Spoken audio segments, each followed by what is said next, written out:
আসসালামু আলাইকুম রহমতুল্লাহ। পূর্বের ভিডিওতে নুরানি কায়দাতে হারাকাত এবং তানবিনের পরে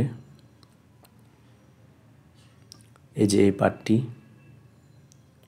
আল-আলিফুস সগীরা, ইয়াউস সগীরা, ওয়াল ওয়াউস সগীরা, এই পাঠটি এবং সুকুনের আগেই মদ্দা তাবাঈর পাঠ নিয়ে আসা সম্পর্কে বলেছিলাম।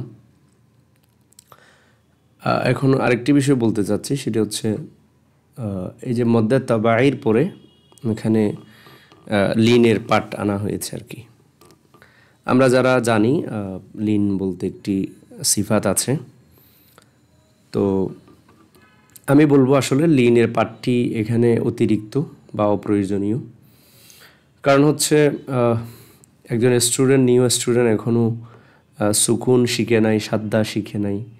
হ্যাঁ, তো তার জন্য লিন এত বেশি ইম্পর্টেন্ট না যে সুকুনের আগেই শিখতে হবে আর কি। যেমন মাদানী কায়দাতে কিন্তু লিনের কোনো পাঠ আনাই হয় নাই আর কি। লিনের কোনো পাঠ মাদানী কায়দাতে নাই।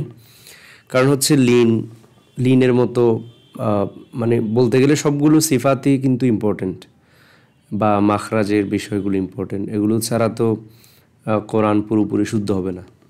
কিন্তু শুরুতে বাচ্চারা বা স্টুডেন্টরা ওস্তাদের মুখ থেকে শুনেই কোরআন শুদ্ধ করবে। এগুলো তাজউীদের বিষয়গুলো, মাখরাজ, সিফাত, এগুলো বিস্তারিত এটা পরে শিখবে, বা তাজউীদের কিতাবে শিখবে, বা তাজউীদ যখন শিখবে তখন আলাদাভাবে শিখবে। এমনিতে শুরুতে ওস্তাদের মুখ থেকে শুনেই শুদ্ধ করবে।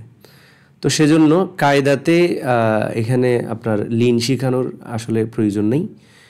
এবং আরও বেশি যেটা বলার, সেটা সুকুন শিকার আগে, সাদ্দা শিকার আগে তার আসলে লিন শিকার প্রয়োজন নেই। হ্যাঁ, তো এই বিষয়টা আমি বলবো অতিরিক্ত, এটা এখানে প্রয়োজন ছিল না আসলে। বা যদি একান্ত আনতেই হয় তাহলে আরও পরে আনা যেত আর কি, যেখানে এখনও সুকুনের পাঠ আনা হয় নাই। তো এটা একটা বিষয়। আরেকটা বিষয় যেটা বলার, সেটা মাদানী কায়দাতে যে বিষয়টি শেখানো হয় এরপরের যে উদাহরণগুলো বা অনুশীলনীগুলো নিয়ে আসা হয়, তাতে ওই যে বিষয়গুলো পড়ানো হয় তাই আনা হয় আর কি, বা তাই দেওয়া হয়েছে। যেমন আমি যদি বলি, এই উদাহরণগুলো কাসরার উদাহরণ বা জেরের। এখানে আপনি সবগুলো উদাহরণে ফাতহা এবং কাসরা পাবেন, আপনি দম্মা পাবেন না। হ্যাঁ, কারণ ওরা দম্মা এখনও শিখে নাই। দম্মার সাথে ওরা এখনও একজন স্টুডেন্ট, এখনও নিউ স্টুডেন্ট, পরিচিত না। এখানে সবগুলা আপনার উদাহরণে ফাতহা এবং কাসরা যুক্ত শব্দ।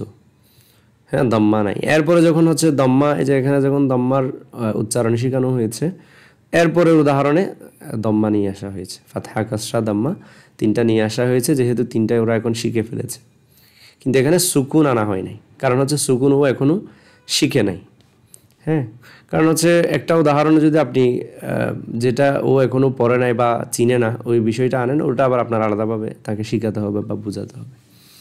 বিপরীতে নুরানি কায়দাতে যেটা করা হয়েছে, এই যে সুকুনের পাঠ কিন্তু এখানে সুকুনের পাঠ বা সুকুনের পরিচয় এখানে। এর আগে একজন নিউ স্টুডেন্ট, আপনি ধরেন সুকুন চিনে না, হ্যাঁ, সুকুন সম্পর্কে জানে না, তো কিন্তু এর আগেই যে উদাহরণগুলো আছে, যেগুলো মূলত হারাকাত, তানবিন, মদ্দা তাবাঈ, লিনের উদাহরণ, ওখানে কিন্তু আপনি অনেক শব্দ পাবেন যেগুলো সুকুনযুক্ত শব্দ।